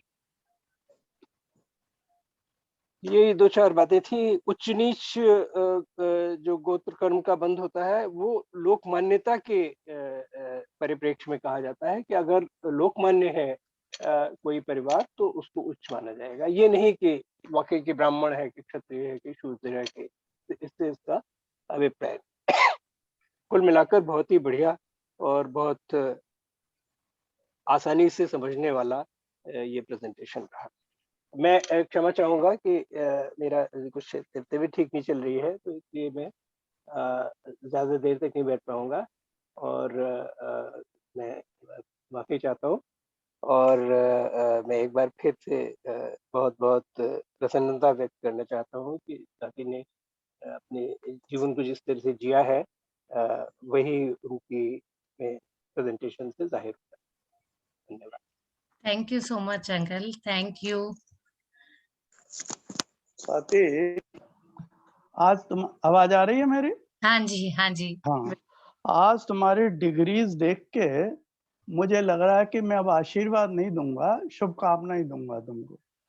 तो मैं तो बिल्कुल साधारण सी चीज मानता था, इसीलिए तू तड़क करके तुमसे बातें भी करता था, लेकिन तुम्हारी विनयशीलता इन सब चीजों को ओवरकम कर रही। बहुत अच्छा लगा। कोई फील्ड तुमने छोड़ा है एजुकेशन के अलावा? योगा भी, ये भी और वो भी। मैं तो थोड़ा सा अचंभित रह गया कि एक व्यक्ति के अंदर इतनी चीज है। अब अपन कुछ बात करें। गुरुजी कहा करते थे, क्षमा सागर जी महाराज, कि कर्म सिद्धांत बैकबोन है। अगर इसको किसी ने समझ लिया और इस पे श्रद्धा कर ली तो उसका जीवन प्रगति पे जाएगा ही। आज ही एक प्रश्न किया गया प्रमाण सागर जी महाराज से कि जैन धर्म के कर्म सिद्धांत और अन्य कर्म सिद्धांतों में क्या फर्क है। वो बहुत अच्छा मुझे पॉइंट लगा। जैन धर्म का कर्म सिद्धांत पूर्ण स्वतंत्र है। बाकियों में भी कर्म सिद्धांत है और उसमें उनके ईश्वर का कहीं ना कहीं हाथ रहता है, इंटरफियरेंस रहता है। एंड में कहते हैं मेरी शरण में आ जाओ तो सब ठीक हो जाएगा। हमारे भगवान कहते हैं मेरी शरण में आओ ना आओ, तुम्हें अपना कर्म तो झेलना ही पड़ेगा। जब मैं भगवान बन रहा था मैंने झेले, तो तुम क्यों नहीं झेलोगे? ये एक बहुत बड़ा डिफरेंस है हमारे में और उनके। तुम्हारा एक पॉइंट शुरू हुई स्लाइड में मुझे बहुत अच्छा लगा, फोकस ऑन योर कर्मा। हम हमेशा करते क्या है, किसी को दुख हुआ, अरे इसने कर्म ही ऐसे किए थे। ये वाला पॉइंट बहुत इंपॉर्टेंट है कि कर्म सिद्धांत को अपने और अपने ऊपर लगाओ, दूसरों के ऊपर ही लगाने की चीज नहीं है। एक आत्मा के बारे में कहा कि आत्मा मोस्ट पावरफुल होते हुए भी निरीह जैसी क्यों लग रही है, कमजोर क्यों होती है। तो उसका गुरुजी एक एग्जांपल देते थे कि एक सीखिया पहलवान सिपाही है और एक वो पहलवान को हथकड़ी डाल के ले जा रहा है बीच बाजार में, और वो नीचे मुंडी करके चला जा रहा है। क्यों? क्योंकि उसके हाथ में कर्मों की हथकड़ियां हैं। इसलिए वो एक बहुत वीक आदमी के साथ भी नीचे मुंडी डाले चला जा रहा है। हालांकि उसमें शक्ति इतनी है कि उस सीखिया पहलवान को उठा के फेंक दे। और क्यों नहीं फेंक पा रहा? क्योंकि उसके कर्म की हथकड़ी पड़ी हुई है। एक पॉइंट इसमें आता है कि नाम बोल रहे हैं। कषाय और योग, ये दोनों मिलकर चारों चीजें मानते हैं कर्मों में। तो 11वें गुण स्थान और उसके ऊपर जब कषाय 0 हो जाती है, तब कर्मबंध क्या 2 ही चीजें होती हैं उसमें? प्रकृति और प्रदेशी होते हैं? नहीं, करना तो चारों पड़ेगा, नहीं तो पूरा बनेगा नहीं, चाहे वो एक समय के लिए ही कर्म बंद हो। तो इसको कैसे समझे? इसको ऐसे, जैसे पति बाहर का काम संभालता है और पत्नी घर का संभालती है, और जब एक नहीं रहता तो दूसरा चारों काम संभालता है, चाहे वो उतनी एफिशिएंटली न कर पाए। अपने तो एफिशिएंटली करेगा दोनों काम, पर दूसरे पार्ट के वो दोनों काम चलाऊ तो करेगा। जैसे जब कषाय समाप्त हो जाएगी, तब जो कर्म बंद होगा उसकी स्थिति एक समय की होगी, पर होगी जरूर। अनुभाग कम होगा, पर होगा जरूर, क्योंकि कषाय नहीं है। तो तब ये योग उसमें चारों को टेक ओवर कर लेगा। जैसे पति पत्नी के केस में एक व्यक्ति चारों काम करने लगता है। द्रव्य और भाव कर्म की जब बात कर रहे थे आप, तब मेरे को ये लगा कि द्रव्य के कर्मोदय से भाव आते हैं, और भाव आने से फिर हम द्रव्य कर्म, तो ये विशेष सर्किल में हम फंसे रहते हैं। और इसको तोड़ना पुरुषार्थ से संभव है। जब तक पुरुषार्थ करके इस चेन को तोड़ेंगे नहीं, तब तक मोक्ष आदि की बात हो ही नहीं सकती। और जितने लोग मोक्ष गए, उन्होंने इस चेन को तोड़ा, तभी वो मोक्ष जा पाए। गति कर्म के टाइम पे शायद कुछ इस तरह से हुआ था कि कितने दिन वहां रहना, हालांकि बाद में तुमने क्लियर करा कि ये आयु कर्म का काम है, कि उस पर्याय में कितने दिन रहना है अपन को, है ना। ये मुख्य काम आयु कर्म का है। तो गति कर्म क्या करेगा? उस गति में ले जाएगा, और उस गति में ले जाने के बाद ये एहसास कराएगा कि मैं मनुष्य हूं और मैं मनुष्य की तरह बिहेव करूंगा। हाँ, साता विधि का तो आपने एग्जाम्पल बाद में बता ही दिया कि खाली वो साता ही नहीं देता, साता के साधन भी मुहैया कराता है। इस पर मुरैना का वो केस मुझे जो महाराज जी ने सुनाया था, बहुत रिलेवेंट लगता है कि एक बच्चा बीमार हुआ, उसे डॉक्टर को दिखाया, फैमिली डॉक्टर को, ठीक नहीं हुआ, स्पेशलिस्ट को दिखाया, ठीक नहीं हुआ, ग्वालियर लाए, सुपर स्पेशलिस्ट को दिखाया, ठीक नहीं हुआ। लौट के जाके उन्होंने उसी फैमिली डॉक्टर को बोल दिया कि हमारा बिजनेस तबाह हो गया, अब हम कुछ नहीं कर सकते, अब आपको जो दिखे सो करिए। और उन्होंने दवा दी, दूसरे दिन से बच्चा ठीक होना शुरू हो गया। नाराज हुए उस डॉक्टर पे, उस डॉक्टर ने पहला पर्चा निकाला और लास्ट का पर्चा निकाला, दोनों में सेम दवा थी। तो महाराज जी एक्सप्लेन करते हैं, पहले असाता का उदय चल रहा था, ग्वालियर तो क्या तुम अमेरिका ले जाते तो अभी ठीक नहीं होता, और जब साता का उदय आया तो वही पुरानी वाली दवा उसको ठीक करने में सहायक हो गई। इस पे अंजना सती का एक डायलॉग मुझे बहुत अच्छा लगता है। जब मैं उनका करेक्टर पढ़ रहा था कि जब सब लोगों ने उनको निकाल दिया, वो जंगल में जा रही थी अपनी सहेली के साथ, और सब लोग रोक रहे थे कि देखो ये जंगल बहुत भयानक है, यहाँ जाके कोई वापस नहीं आता है। तो सहेली ने समझाया कि देखो तुम अभी एक बच्चे की माँ बनने वाली हो, तुम्हारे गर्भ में एक बच्चा है, उसका तो ख्याल रखो। तो अंजना का जवाब था कि अगर वो पुण्यशाली होगा तो मैं उसे कहीं भी ले जाऊं और वो अपनी रक्षा खुद करेगा, और अगर वो रक्षा करने के योग्य नहीं है तो उसके संसार में आने की कोई जरूरत नहीं। क्या कॉन्फिडेंस था कर्म सिद्धांत के ऊपर, और इसी तरह से वो आगे बढ़ गए। संवर की बात हुई। संवर, अब हम रोक तो नहीं पाएंगे कर्मों को, हमारी इतनी पुरुषार्थ नहीं है, तो संवर हम किस रूप में लें? संवर इस रूप में लें कि अशुभ जो बांध रहे हैं उनको शुभ कर दें। जैसे अभी हमको लोभ कषाय चल रही है, लेकिन स्वाति का भाषण सुनने के लिए मैंने उस लोभ को शुभ में कन्वर्ट कर लिया, है ना। दूसरा, जब भी मैं कोई कर्म बांधूं उसका ड्यूरेशन और अनुभाग कम कर दूं। हमारे जैसे गृहस्थ लोगों के लिए ये संभर का एक प्रैक्टिकल पहलू होगा। पार्श्वनाथ भगवान, इनको देख, जिन्होंने उस सांप को हेल्प किया, वही सांप आके उनकी रक्षा करा जब उनको उपसर्ग हो रहा था, जबकि सौधर्म इंद्र जैसे पावरफुल बैठे हुए थे अवध ज्ञानी, एक नहीं आया। तो जो तुमने कहा कि जिनको तुमने हेल्प करी है, चाहे वो अदना ही हो, वही तुम्हारे काम आएगा, क्योंकि उस पर तुम्हारा कर्जा चढ़ा हुआ है और वो कर्जा उतारना है। आयु कर्म, आयु कर्म का एक एग्जाम्पल महाराज जी को बहुत अच्छा लगता था। वो था कि गाय के गले में लंबी और छोटी रस्सी जो भी बांधी हुई है, और वो एक खूंटे से बांधी है। धीरे धीरे वो घूम रही है गाय, और रस्सी लपटती जा रही है, और जब पूरी लिपट जाएगी तो आयु कर्म समाप्त हो जाएगा। इस आयु कर्म को समझने के लिए एक बड़ा अच्छा एग्जाम्पल, आयु कर्म का ये जो एग्जाम्पल, उस बंधने का सिस्टम है कि 2/3 पे बंधेगा और हमको पता नहीं लगेगा कि कब बंधा या नहीं बंधा। इस पर कल परसों हम लोग जब स्वाध्याय कर रहे थे मंदिर में, तो मैं बीच बीच में प्रश्न कर लेता हूँ, तो लोग बोले आप एकदम रैंडम पूछ लेते हो, हम तैयार नहीं होते।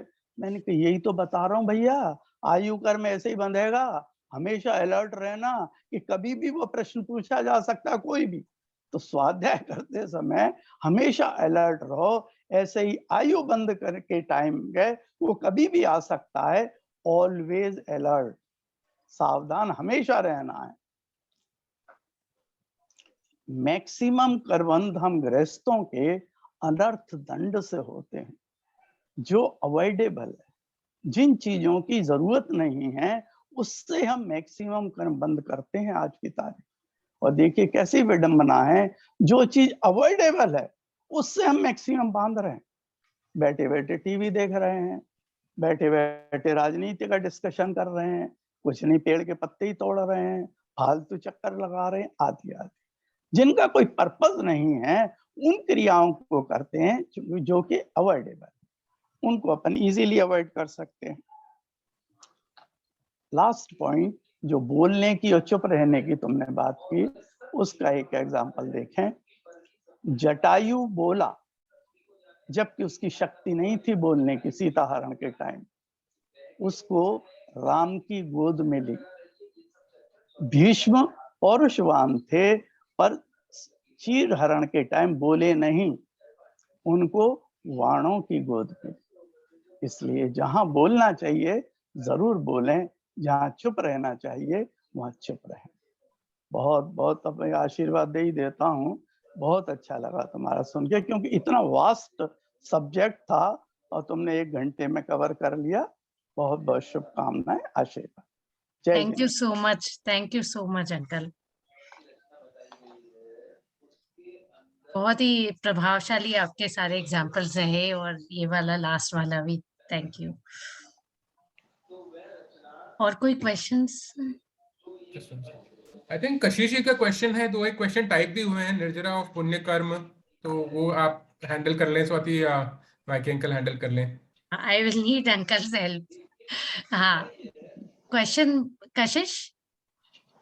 हाँ, मेरे पास एक क्वेश्चन था कि अगर हम कुछ करते हैं लाइफ में और हमें उस चीज का कोई रिजल्ट नहीं मिलता है, तो हमें और किसी चीज में क्यों मिल जाती है जिसमें हम डिजर्व नहीं करते हैं? हमें जिस चीज में हमने हार्डवर्क डाला है उसमें क्यों नहीं मिलता? क्योंकि कभी कभार ऐसा होता है कि हम बहुत मेहनत करते हैं किसी चीज के लिए और उसमें हमें लाइक रिजल्ट्स नहीं मिलते, और कभी कभार हमने ज्यादा मेहनत नहीं की होती और हमें मिल जाता है। तो ऐसा क्यों होता है? क्योंकि उसका मैं एक बार अटेम्प्ट करती हूँ, फिर भाई के अंकल आप बताइएगा। क्योंकि ये आपने जब मेहनत की तो आपको उसका फल तो मिलेगा ही, लेकिन ये डिटरमिन नहीं है कि उसी समय मिलेगा या बाद में मिलेगा।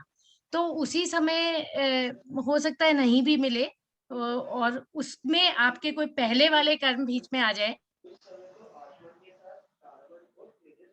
और फिर आपको, लेकिन जो आपने मेहनत की है उसका कभी ना कभी तो फल मिलेगा ही। तो ऐसा हो जाता है, इसीलिए बोला जाता है, जो गीता का है, कर्मण्येवाधिकार रस्ते मा फलेषु कदाचन। बस कर्म, अपना कर्म करते चलो, चलो फल की चिंता मत करो, क्योंकि जब भी हम ये सोचेंगे कि हमने ये किया और हमें ये फल मिलना चाहिए, तो फिर हमें ये पता चलेगा कि हम करता नहीं है। तो हमें हम हमारे हाथ में केवल कर्म करना है, फल उसका क्या होगा ये हम नहीं जान सकते, लेकिन ये है कि कर्म का फल कभी ना कभी तो मिलेगा, ये हमें फेथ होनी चाहिए। वाईके अंकल। बेटे उसको एक और तरह से ऐसे भी समझ सकते हैं, जिस समय आपने वो पुरुषार्थ किया उस समय आपके कर्मों की स्थिति कैसी थी? फेवरेबल थी तो कम पुरुषार्थ करके आपको ज्यादा रिजल्ट मिल जाएगा। अनफेवरेबल है तो आपको ज्यादा पुरुषार्थ करके कम मिलेगा या जीरो मिलेगा। हो सकता है नेगेटिव मिल जाए, आपने किया प्लस और आपको मिला नेगेटिव, क्योंकि मुझे तो मालूम नहीं उस समय मेरी कर्मों की स्थिति कैसी है ना। ये एक कर्म होता है जिसको आदेय अनादेय कर्म कहते हैं। जब आदेय कर्म का उदय होता है तो तब कम करने पर भी अधिक फल मिल जाता है, और अनादेय का होता है तो बहुत करने पर भी उसका फल मिलता है।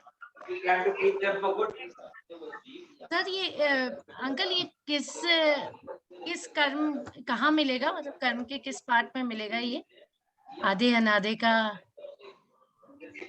ये कौन सी प्रकृति है हम्म? बताए? प्रकृति हाँ, बंध। नहीं आधे अनाधे कौन से प्रकृति के हुए कर्म ये तो नाम कर्म का ही है, नाम कर्म का है। अच्छा। और उसका एग्जैक्ट डिटेल आपको इवन साइट पे भी ये सब दिए हुए हैं। 148 कर्म प्रकृतियां, नाम कर्म की इसीलिए सबसे अधिक प्रकृतियां होती है ना नाम सबसे कर्म की। हम्म। शरीर से संबंधित जितनी भी चीजें हैं, कि किसी की आवाज, किसी की समझाने की क्षमता, ये सब सारा सब उसी से होता है। तो ये आदेय अनादेय का भी उदय नामकर्म की प्रकृतियों के कारण होता है। और ये प्रश्न के जवाब में एक प्रैक्टिकल एग्जांपल में दूं कि 5 मिनट पहले कमल भाई का नेगेटिव उदय में आ रहा था, तो ये भगली है साइड पे से, और 5 मिनट बाद इनका ठीक हुआ, कम हुआ, माइल्ड हुआ, तो फिर आ गए वापस है रहना। आगे नहीं थे, शक्ल नहीं दिखाना चाहते थे, दिखाने के काबिल नहीं रह गए। हाँ, और कोई बेटे?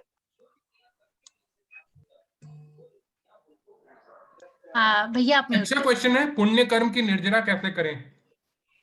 हाँ, ये बहुत इंपॉर्टेंट पॉइंट है और बड़ा कंट्रोवर्शियल है। किसी भी शास्त्र में पुण्य कर्म की निर्जरा 10वें गुण स्थान के नीचे बताई नहीं है, हो ही नहीं सकती और करना भी नहीं चाहिए। क्यों? पुण्य कर्म का रिक्वायरमेंट तो 14वें गुण स्थान तक चाहिए। अगर आप उनकी कर्मों की निर्जरा कर लोगे तो यहाँ बैठ के स्वाति का प्रवचन कैसे सुनोगे? आप बैठ ही नहीं सकते। जब 14वें गुण स्थान तक चाहिए तो मेरा जैसा आदमी को तो पुण्य के बगैर में कुछ नहीं कर सकता, ना बोल सकता, ना सुन सकता, ना बैठ सकता। इसीलिए आगम में कहा है 10वें गुण स्थान ऑनवर्ड्स इसकी बात की गई है। हालांकि 14वें गुण स्थान तक इसका उदय भी है, इसकी सत्ता भी है। राइट?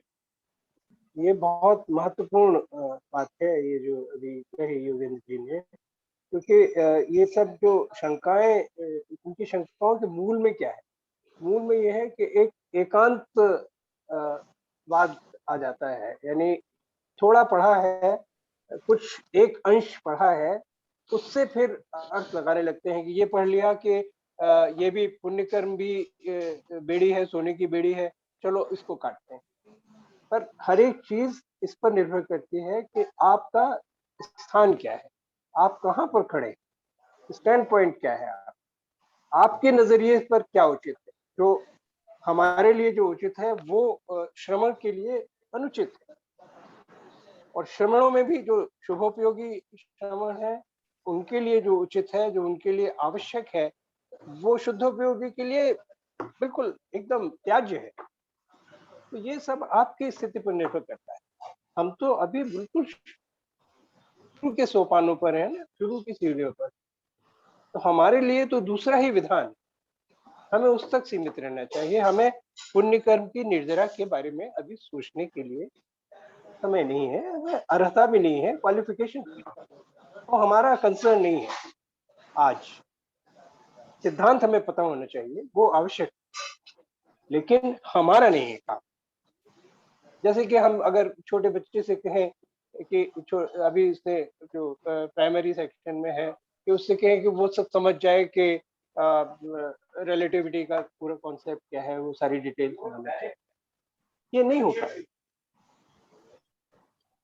या गलत समझेगा, हाँ, वो या कुछ तो भी समझेगा समझ नहीं के या बाद उल्टा समझ जाएगा, कुछ का कुछ और समझ जाएगा। सही। विपर्य कहते हैं उसको, विपर्यास हो जाता है, उलट जाता है, अर्थ गलत बदल जाता है, गलत कंक्लूजन प्रॉपर, क्वालिफिकेशन नहीं हो।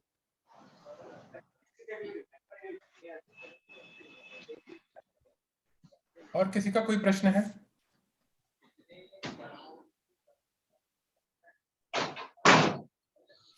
मैं तो सिर्फ एक ही ऑब्जर्वेशन जरूर देख रहा हूँ कि स्वाति तो जैनिन में इतनी घुल मिल गई है कि उसने अपना नाम भी जैनिन कर दिया है। Sorry, sir, I missed changing the name. नहीं, अप्रिशिएट करने वाली बात है। स्वाति और जैनिन रग-रग पर्यायवाची में- हो गए, इसलिए appropriate. रग रग में जैनिन घुस गया है इसके। नहीं, ये जूम जैनिन का जूम है। नहीं, अच्छा है ना। Can we request अंकल जो प्रवचन विशाल क्या? है यहाँ पे, whether you would like to contribute something, if he is able to speak something, because एक spouse का support बहुत बड़ा होता है। विशाल, I don't know where are you? Yeah, please. नहीं, I am here only. And मेरा जरूर एक क्वेश्चन था पूछने वाला, तो मैं पूछ लेता हूँ, आपने ट्रिगर किया नरेश जी। नहीं तो मैं तो सोचा था मैं घर में पूछ लूंगा स्वाति मैम से। तो मेरा क्वेश्चन ये है कि कई बार हम देखते हैं कि जो धार्मिक लोग होते हैं उनके साथ भी, उनके ऊपर भी संकट आ रहा होता है या उनके साथ बुरा होता है, तो हम बोलते हैं कि उनके जो बुरे कर्म की निर्जरा जल्दी हो गई, तो जिनको बड़ा दुख होना था उसकी जगह कम हो गया। लेकिन ऑन द प्रैक्टिकल लाइफ इससे ये होता है, डिस्करेजमेंट मिलता है, वो फेथ पे थोड़ा वो ड्विंडल होता है। कई बार लोग जो दूसरे जो लोग देखते हैं तो उनका फेथ कई बार ड्विंडल हो सकता है इसको देख के। तो इसमें क्या पर्सपेक्टिव है अंकल आपका या किसी का भी? कमल भाई ने इसका जवाब दे दिया ना, बहुत अच्छा जवाब दिया कि आपके पुण्य ये नहीं करते कि आपके ऊपर मुसीबत नहीं आएगी। धर्म जो आप करते हैं वो आपको ये नहीं करेगा कि आपके ऊपर मुसीबत नहीं आए, और उन मुसीबतों को आप कैसे सहते हैं समता से, ये धर्मात्मा आदमी का काम। और अगर वो नहीं झेल रहा है समता से, तो वो धर्मात्मा नहीं है फ्रॉम इनर साइड। कमल जी कुछ कहना चाहेंगे? विशाल के प्रश्न में वो उदीरणा वाली बात भी थी, मेरे ख्याल में उसकी ओर भी वो इशारा कर रहे थे कि आप उसको एक ये भी प्रक्रिया होती है कि समय से पहले ही आप उसको उसमें उदय में लाकर उसका फिर निर्जरा कर लें, ये भी हो जाता है, ये भी संभव है। तो शायद उसकी ओर संकेत कर रहे थे विशाल। एंड लॉजिकली तो जैसे प्रमाण ये क्षमा सागर जी महाराज जी का भी जो एक उन्होंने उदाहरण दिया है कि किसी को जो कील लगनी थी, जो उसको जो मृत्यु होनी थी, वो कील लग के काम खत्म हो गया, कम हो गया। लेकिन प्रैक्टिकल लाइफ में जब देखते हैं एग्जाम्पल, तो लोग कई बार होता है कि इतना धार्मिक है और उसमें भी संकट आया हुआ, तो प्रैक्टिकल लाइफ में आपको होता है ना डीप थॉट प्रोसेस में कई बार ये होता है कि तब ध्यान नहीं आता है, तब ये रिमाइंड करना पड़ता है लॉजिकली कि yes this is the concept. मतलब I was just saying that या इसीलिए तो कर्म सिद्धांत का पूरा ज्ञान होना, समुचित ज्ञान होना आवश्यक है ना, वरना फिर गलत निष्कर्ष निकालेंगे। हाँ। जब किसी दुराचारी को आप सुख भोगते देखेंगे तो फिर उससे आप प्रेरणा लेंगे कि शायद हम, तो फिर क्या है कि कॉज और इफेक्ट रिलेशनशिप आप वहां पर एस्टैब्लिश कर देते हैं जहां पर ट्रू। नहीं, लेकिन इसमें मैं ये कहूंगी कि प्राथमिकता अगेन अपने कर्मों पे होनी चाहिए, अपने भावों पे होनी चाहिए जब हम देख रहे हैं। और ये तो गुरुओं का एग्जाम्पल आपने लिया, अगर किसी नॉर्मल पर्सन को भी कोई सजा मिलती है, जैसे मुझे याद है कि जब हम 2007 में सत्यम का जब वो हुआ था, तब सत्यम के जो ओनर थे उन्होंने अपने को सबमिट किया था कि तब सब लोग कह रहे थे कि इतना फ्रॉड हुआ कंपनी में, इतना कल्प्रेट हुआ, एंड फ्रैंकली स्पीकिंग मैं तो ये सोच रही थी कि he had the courage to surrender, right. तो हमें तो अपने ही कर्मों को सोचना चाहिए कि हम क्या सोच रहे हैं उस व्यक्ति के बारे में, क्योंकि कल को क्या पता किसी परिस्थिति में हमारे साथ हो जाए, राइट। मतलब तो मैं ये कह रही हूँ कि दृष्टि अगेन अपने कर्मों पे ही रखें कि हमारे भाव कैसे हो रहे हैं उस सिचुएशन में, और वो भावों की निर्मलता और पवित्रता बनाए रखें। थोड़ा सा डिफरेंट है थैंक लेकिन you. Piyush ji, over to you. I think हमारा समय हो गया है आज, काफी बढ़िया डिस्कशन रहा, सारा क्लियर भी हो गया और अच्छा उसके बाद में उसके ऊपर अच्छी चर्चा भी हो गई। तो thank you very much again Swati for preparing the presentation, और YK uncle, Kamal uncle as usual for bringing extra perspectives. Thank you everyone for participating and look forward to the next session. जय जिनेंद्र। जय जय जिनेंद्र। जिनेंद्र। थैंक यू, सबको thank जय you so much जिनेंद्र। नरेश भैया, पीयूष भैया, Kamal uncle, YK uncle, thank you. Thank you.